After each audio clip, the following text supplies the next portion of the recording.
यज्ञार्थात् कर्मणोऽन्यत्र लोकोऽयं कर्म बंधनः तदर्थम कर्म कौन्तेय मुक्त संगः समाचर।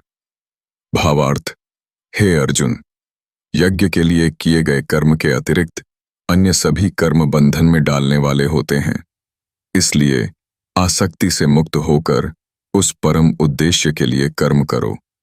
एक साधारण से बालक से, जो भारत के चेन्नई के एक छोटे से घर में पला बढ़ा, सुंदर पिचाई, न कोई आलीशान स्कूल, न कोई तकनीकी चमत्कार उस समय उनके पास था, फिर भी उनके अंदर जिज्ञासा थी, जानने की, समझने की और हर काम को अच्छे से करने की। कॉलेज के दिनों में पिचाई हमेशा यही मानते थे कि काम में डूब जाना चाहिए, उसका फल अपने आप आता है। उन्होंने आईआईटी खड़गपुर में पढ़ाई की, फिर स्टैनफोर्ड और फिर गूगल में एक इंजीनियर के रूप में शुरुआत की। गूगल में उनका काम था प्रोडक्ट्स को बेहतर बनाना, चाहे वह क्रोम ब्राउज़र हो या एंड्रॉयड। उन्होंने निस्वार्थ भाव से काम किया।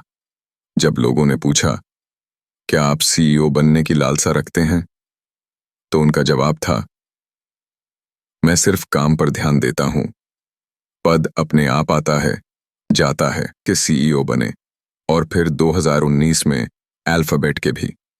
मगर उनके व्यवहार में कोई अहंकार नहीं आया। एक इंटरव्यू में उन्होंने कहा, मुझे अपने पद से ज्यादा अपने काम की जिम्मेदारी का एहसास होता है।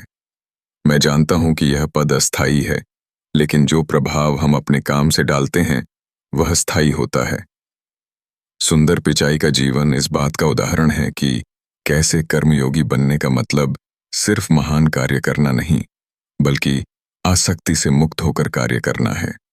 उन्होंने गीता के इस मूल मंत्र को अपनाया, आसक्ति नहीं, समर्पण चाहिए। पद नहीं, पहचान कर्म से बनती है। जय श्री कृष्ण।